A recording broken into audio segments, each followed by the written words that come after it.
When we started Blue Man Group, we wanted to learn about virtual reality.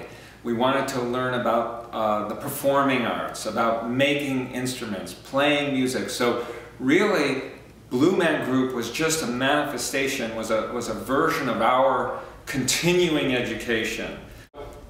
In a lot of ways, it made perfect sense that we would go from Blue Man Group to Blue School because we wanted to demystify the art-making process. We wanted to demystify creativity and innovation, and right at the same time, neuroscience, the brain sciences, and the latest in psychology and education technology. Can creativity be taught?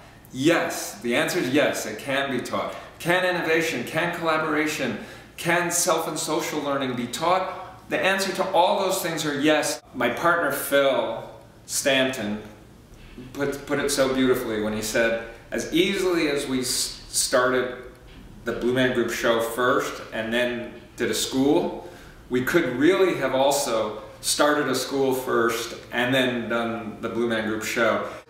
We all had babies and started to think about what alternatives, what choices we had in New York. We all felt in different ways, the 6 founders, the 3 Blue Man founders and our life partners, we all felt that there was maybe something missing, maybe even reinvent how children learn and how teachers teach.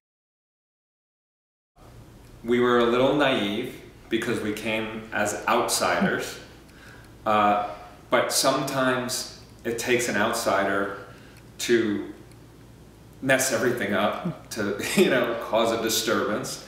But at the same time, we wanted to bring the best minds and the best experts to the table because to create true innovation, we believe, you have to know the rules and then break the rules. We got Sir Ken Robinson on our board and on our board of advisors, and Dr. Dan Siegel and architect David Rockwell and Dr. Larry Cohen.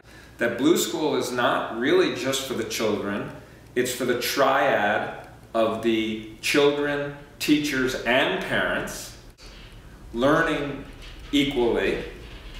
And so between having the children and of having the space available at that moment to physically put the school, being a little naive and a little crazy, that creativity, innovation, self and social learning and collaboration could be integrated with a vigorous pursuit of academics, and that joyfulness of education. We hear this from teachers all the time. This is exactly how I imagine teaching can happen. Much harder because there's no set lesson plan. You're changing, adjusting, reacting, negotiating every day with the children. It's much harder and much more satisfying. Many theories in education talk about the environment, the space, as being the third teacher, and we really take that very seriously. The fact that there's light coming in from both sides, the fact that any adult would love to work and visit and be in this building so that the kids could feel respected by being in this building. The parent component at Blue School, I think, at least in the United States, is very different than a lot of schools. Most schools here, they open the door, they let your kid in, they close the door, they say, okay, we'll see you at 3 o'clock. That seems so strange to us, both as parents and in trying to build a community.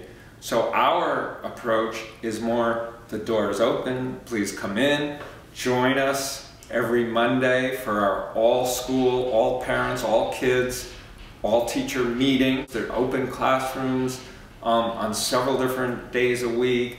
And please come, you have an area of expertise, whether you're an architect or a chef or a stockbroker or engineer, it doesn't matter. Come share your passion, because really the passion is one of the things that we're trying to both model and teach. The mistake people make about a blue school or schools with a more open type of learning system is that, oh, it's just, you know, no structure and it's all free form. How do the kids learn? That's actually a misconception or a misnomer. The teachers have to hit very specific things every year. We like to get it much more in a real world project. So whether the project is studying the Brooklyn Bridge and getting across from Manhattan to Brooklyn, or the South Street Seaport, or tornadoes, or birds. How many times per second do their wings fall? Second is that, and that is real world.